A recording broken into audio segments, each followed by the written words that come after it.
네, 저는 현재 경산에 있는 영남신학대학교에서 신약 성경을 연구하고 가르치는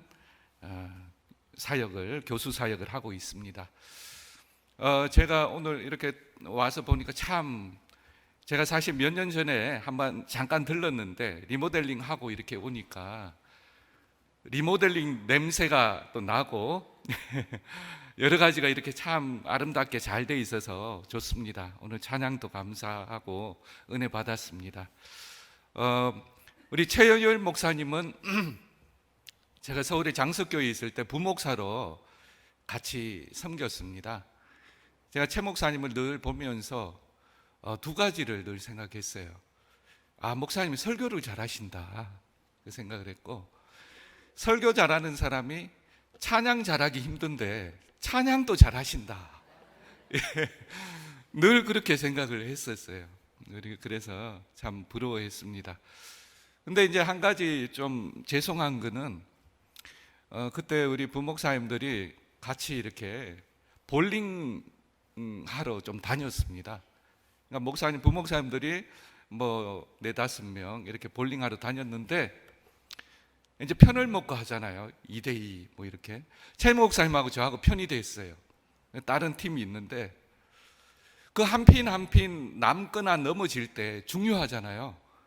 근데 최 목사님 한번 이렇게 공을 던지고 난 다음에 이 팔을 잡고 이 엘보가 이제 좀 힘들었던 것 같아요.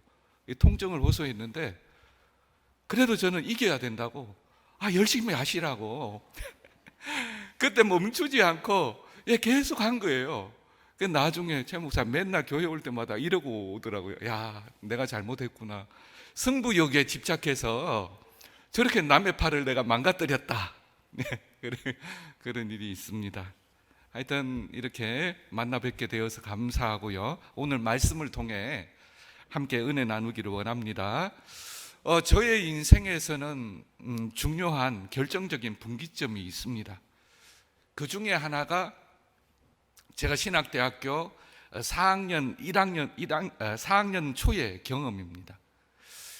제가 이제 어릴 때부터 열심히 교회 생활하고 또 내가 목사가 되어야 되겠다 다짐을 하고 이렇게 신학교에 들어왔는데 신학교 안에서도 여전히 내 마음속에 부정적인 어떤 생각들이 있고 또 내 마음속에 치유되지 않은 상처도 있고 혼란스럽기도 하고 막 여러 가지로 혼란스러웠습니다. 그래서 제가 대학교 3학년 말에 이제 학교에서 새벽 예배 때 맨 뒷자리에 엎드려서 제가 기도했습니다.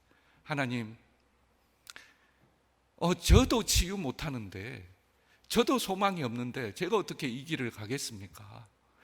저는 그동안 다닌 게 아까우니까 4학년 졸업하고 딴 길로 가겠습니다. 그러니 하나님 알아서 하십시오. 솔직하게 기도했습니다. 당돌하게. 근데 대학교 4학년 초에 어느 수업에 들어갔는데 그 교수님이 이런 말씀을 하시는 거예요. 우리가 교회에서 늘 듣던 핵심 메시지를 말씀하시는 거예요. 우리가 예수 그리스도의 십자가를 통해 하나님께서 우리의 모든 죄를 용서하셨다. 심지어 과거, 현재, 미래의 모든 죄를 예수 그리스도의 십자가로 용서하셨다.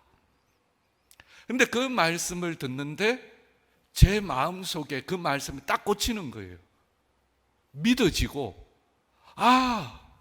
예수님이 십자가에서 나의 모든 죄의 문제를 해결하셨고 앞으로 지을 죄의 문제까지도 해결하셨다면 내가 과거에 지은 죄에 대한 죄책감으로 내가 과거에 실수한 것에 대한 어떤 그런 부정적인 감정으로 내가 걱정하고 염려할 이유가 없구나. 하나님이 나의 모든 죄를 용서하셨다는 확신이 들었습니다. 그리고 뿐만 아니라 하나님이 예수 그리스도가 부활하심으로 나를 의롭다 선언하셨다는 사실이 믿어졌습니다. 그 죄 용서와 의롭다 하심은 하나님의 은혜를 보여주시는 거예요. 비록 내 죄가 많을지라 할지라도, 비록 나의 실수가 많다 할지라도, 비록 내가 잘못 살은 영역이 있다 할지라도, 그럼에도 불구하고 하나님은 나에게 은혜로 대하셨고 은혜로 구원하셨고 지금 또 하나님은 은혜로 나를 대하고 계신다. 나를 있는 모습 그대로 받아주셨다라는 게 제 마음속에 확실히 믿어졌습니다. 그 믿음이 생기자 불안했던 마음이 사라지고 또 분노하던 마음이 사라지고 우울하던 마음이 사라지고 혼란스럽던 마음이 사라지면서 날아갈 것만 같았습니다. 그때 제가 이런 생각을 했습니다. 하늘에 새만 날아다니는 것이 아니라 사람도 날 수 있겠구나. 정말 날 수 있을 것 같은 기분이 들었어요. 너무너무 홀가분하고 마음이 평안하니까 사람도 날아갈 수 있겠구나. 그래서 제가 만약에 건물 옥상에 올라가서 뛰어내렸다면 어떻게 됐을까요? 기분이 그렇다는 거죠. 뛰어내리진 않았지만 날 수 있겠구나. 여러분, 이 은혜가 우리에게 주어진 줄로 믿습니다. 저는 그 은혜를 경험했어요. 그러면서 비전이 생겼습니다.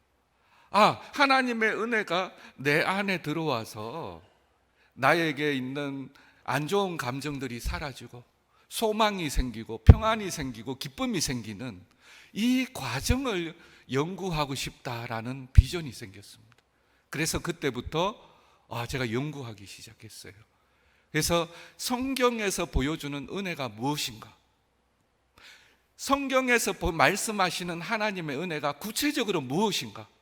희미하게가 말고 구체적으로 깊이 깨닫고 싶었습니다. 그래서 신약학 대학원에 진학해서 이제 학위를 받고 계속 연구하다 보니까 이제 드디어 이렇게 학교에서 가르치는 위치에까지 서게 되었습니다.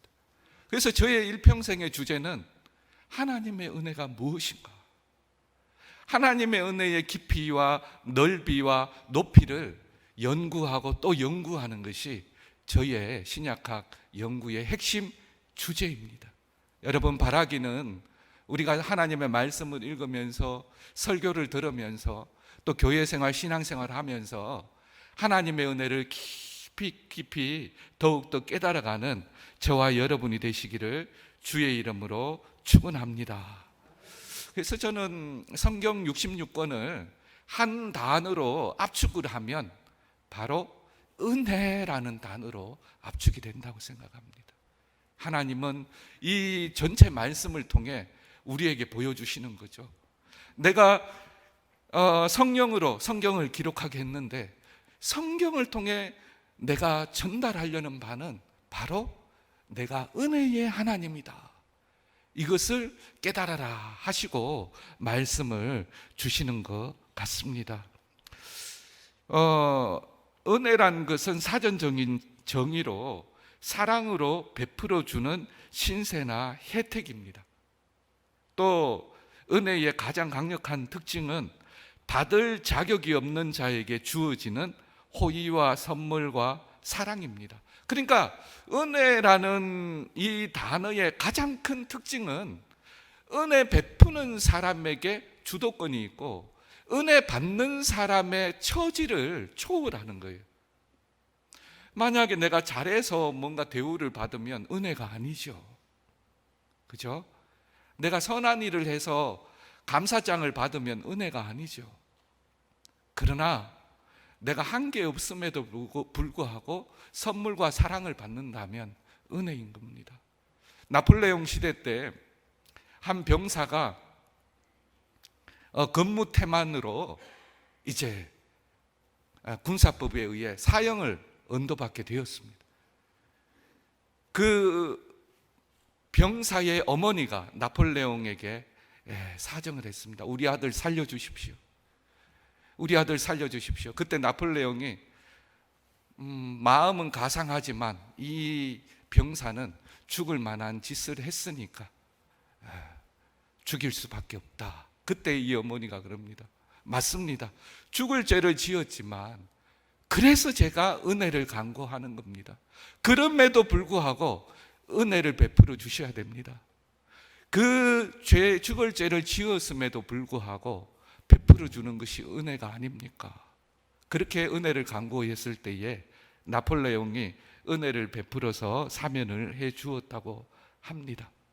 여러분, 우리는 자격이 없음에도 불구하고 하나님께 은혜를 받은 줄로 믿습니다.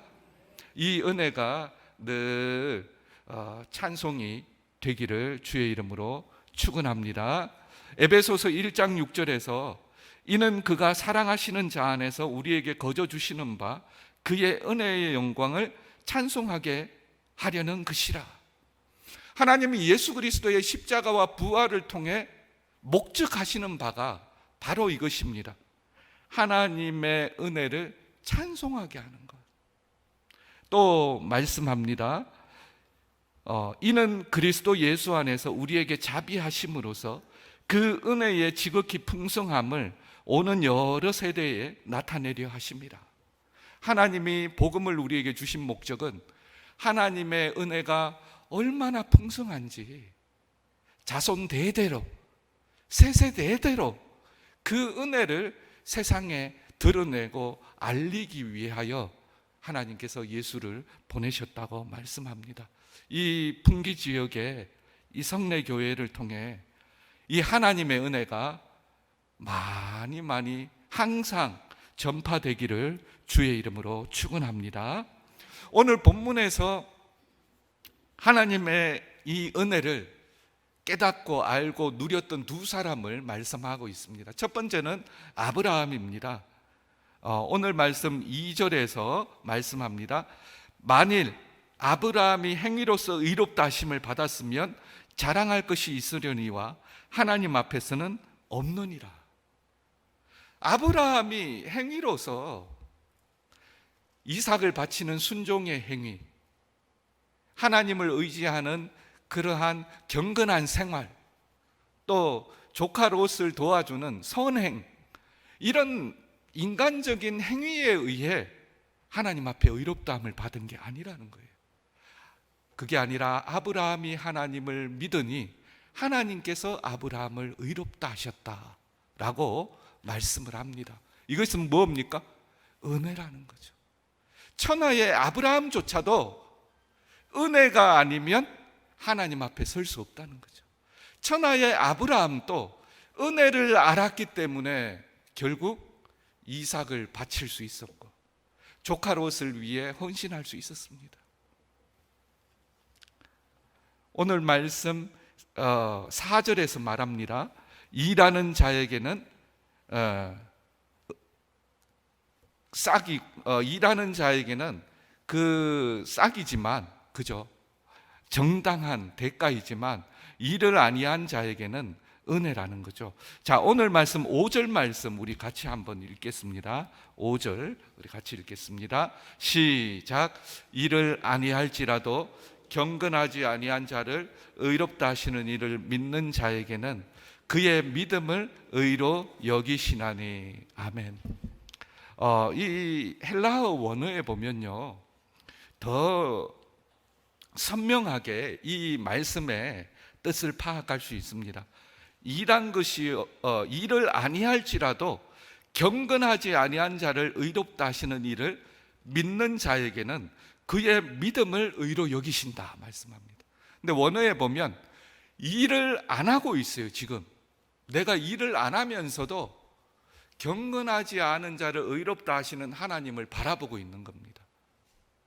다른 말로 하면 내가 지금 일을 안 하고 있어요. 일을 안 하면서도 바라보는 거예요. 주인을 바라보면서, 또 농장의 주인을 바라보면서 대가, 하루 일당을 주기를 바라보고 있는 거예요. 여러분, 이건 상당히 좀 뭐랄까, 속된 표현으로 뺀지를 그리는 거죠. 그죠? 네. 뭔가 일하는 신용이라도 하고, 뭔가 조금이라도 일을 하고, 야, 오늘 하루 일당을 주십시오, 뭐 이러면 우리가 이해가 되는데, 일을 안 하고 있어요. 게으르게 손을 놓고 있어요. 그러면서도 주인이 나에게 싹을 주기를 바라는 거예요.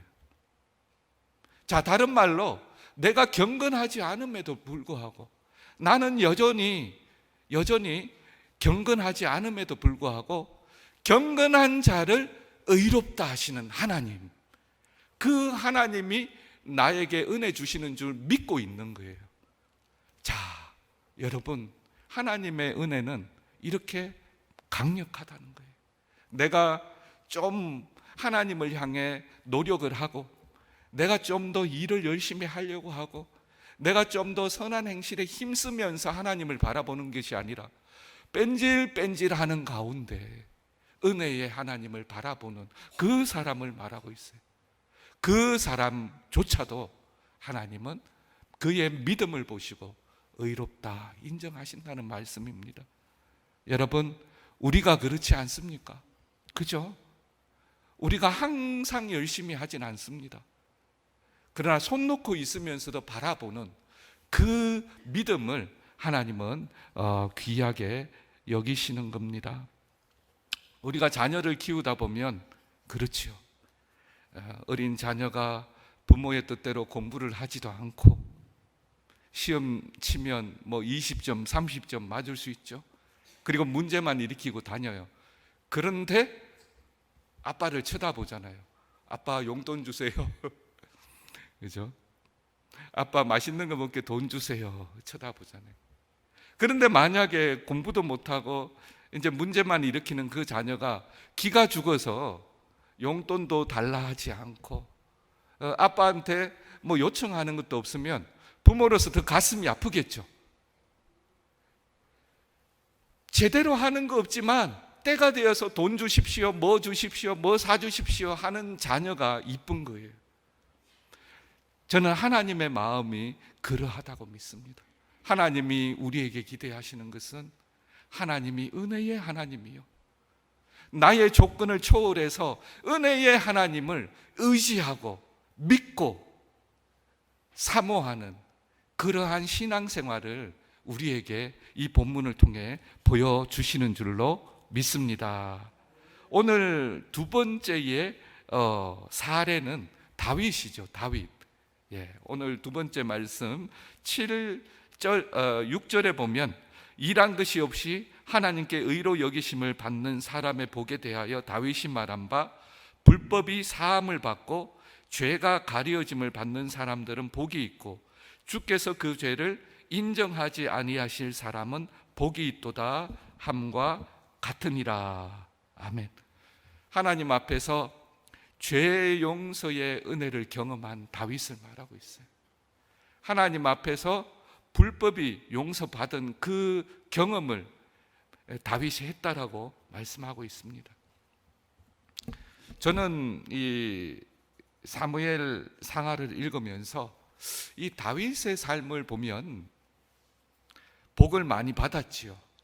왕도 되고 자녀도 많고 참 부러워할 만한 사람입니다. 그러나 밝은 면이 밝을수록 어두운 면은 더 어둡죠. 자녀가 자녀를 죽이는 사건이 나오고 아들이 아들을 죽이죠.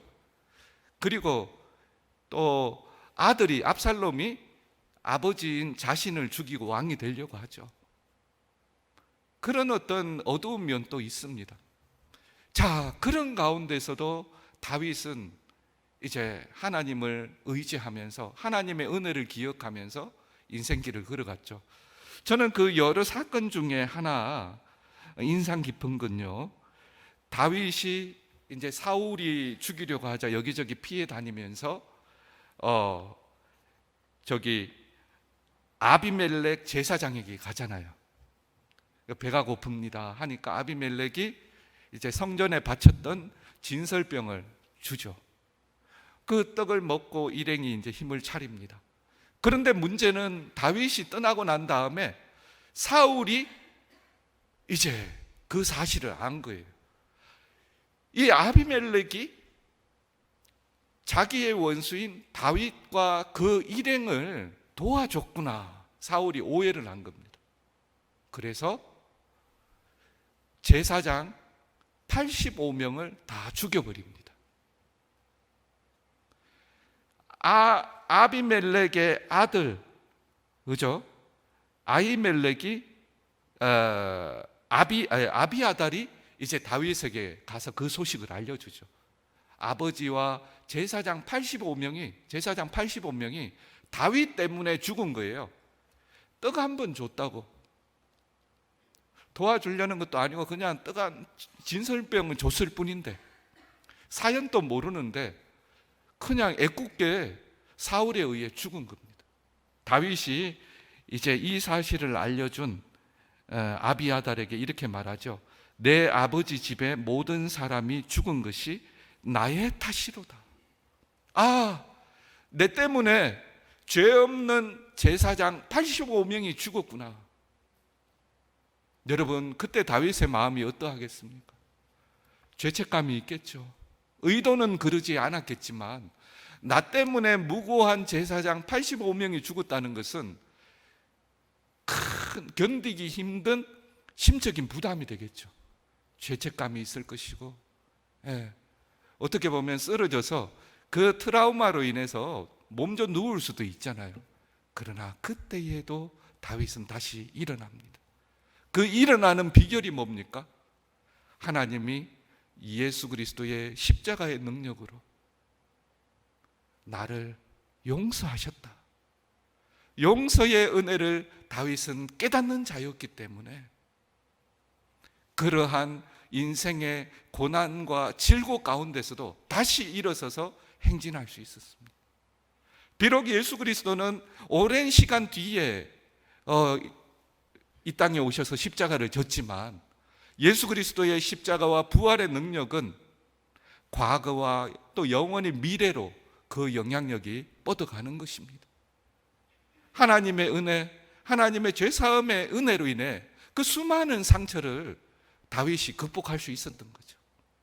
여러분, 이 은혜가 우리에게도 있는 줄로 믿습니다.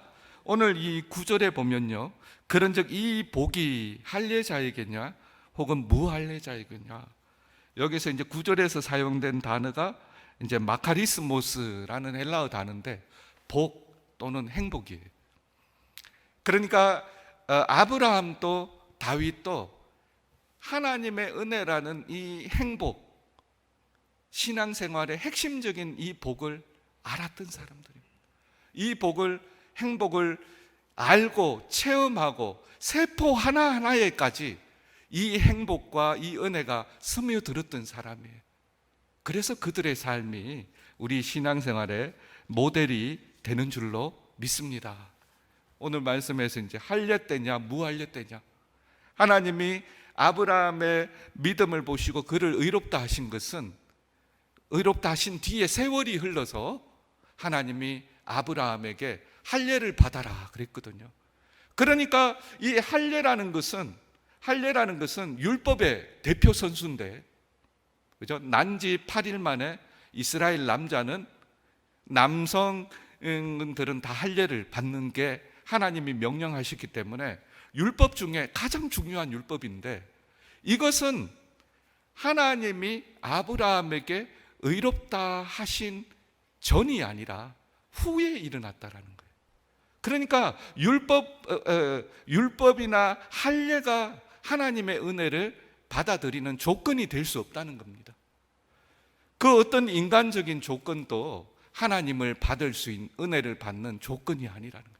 다 누구든지 하나님의 은혜를 믿어라라는 거죠. 하나님의 은혜를 깨달아라. 하나님의 은혜 가운데, 평안 가운데 살아라. 하나님의 은혜를 알아야 아브라함과 다윗처럼 살 수 있다라고 말씀하고 있습니다. 오늘 제2여전도의 헌신예배입니다. 저는 이 헌신예배 주제 말씀을 무엇으로 할까 생각을 했습니다. 헌신도 은혜에서 나오는 줄로 믿습니다. 은혜를 깨닫는 자가 헌신을 합니다. 부모님의 은혜를 깨닫는 사람은 부모님께 효도하게 되어 있습니다. 스승의 은혜를 깨닫는 사람은 스승의 뜻을 이루게 되어 있습니다. 하나님의 은혜를 깨닫는 사람은 아브라함처럼, 다윗처럼 살게 되어 있습니다. 다윗이 성전 건축을 하려는 그 마음은 하나님이 자신에게 주신 그 은혜의 복이 깨달아졌기 때문에 하나님을 위해 내가 무엇을 할까? 하나님이 성전 건축은 허락하지 않았지만 다윗은 건축에 필요한 자재를 풍성하게 준비를 하잖아요. 여러분, 하나님의 은혜는 우리로 하여금 가만히 있게 하지 않습니다. 하나님을 위해 일하게 만들고 하나님을 사랑하게 만들고 내 주어진 자리에서 비전을 갖게 합니다. 서론에서 제가 말씀드렸던 이제 대학교 4학년 초에 저의 경험, 저는 그 경험이 강렬해서 그때가 97년도죠. 97년도면 몇 년이 지났습니까? 2007년, 2017년, 27년, 28년 지났죠. 그죠? 28년 동안 단 하루도 그 주제를 생각 안 한 적이 없어요. 28년 동안 하나님의 은혜가 한 사람을 어떻게 변화시키는가. 그래서 열심히 심리학을 연구했습니다. 열심히 하나님의 은혜, 성경을 탐구했습니다. 그 비전을 가지고 하루하루 살아가다 보니까 결국 하나님의 은혜를 본격적으로 연구하는 자리에까지 이르게 되더라고요. 저의 열심히 한 것도 아니고 하나님의 은혜가 나를 그렇게 몰아갔구나. 내 일평생 동안 이 하나님의 은혜가 얼마나 강력하고 하나님의 은혜가 얼마나 능력이 있고 놀라운지 성경을 깊이 연구해서 교회에서 또 많은 사람들에게 이렇게 선포하는 것이 하나님이 저에게 주신 비전이라고 생각을 합니다. 우리 이전도회 뿐만 아니라 이 시간 우리 성덕교회 모든 성도님들이 말씀과 또 설교 말씀과 성경 공부와 기도와 읽기를 통해, 성경 읽기를 통해 삶 속에서 하나님의 은혜를 깊이 깨닫는 가운데 하나님의 교회를 위해 또 이 지역을 위해 비전을 가지고 힘있게 나아가실 수 있기를 주의 이름으로 축원합니다. 기도하겠습니다. 하나님 아버지, 감사합니다. 바라옵기는 우리가 예수 그리스도를 통해 하나님께서 베푸신 그 놀라운 은혜를 시간이 갈수록 더 깊이, 더 넓게 깨달아가게 하시고 그 은혜의 능력으로 여전도회를 섬기고 교회를 섬기고 세상을 변화시키는 우리 모두가 되게 하여 주시옵소서. 예수님의 이름으로 기도하옵나이다. 아멘.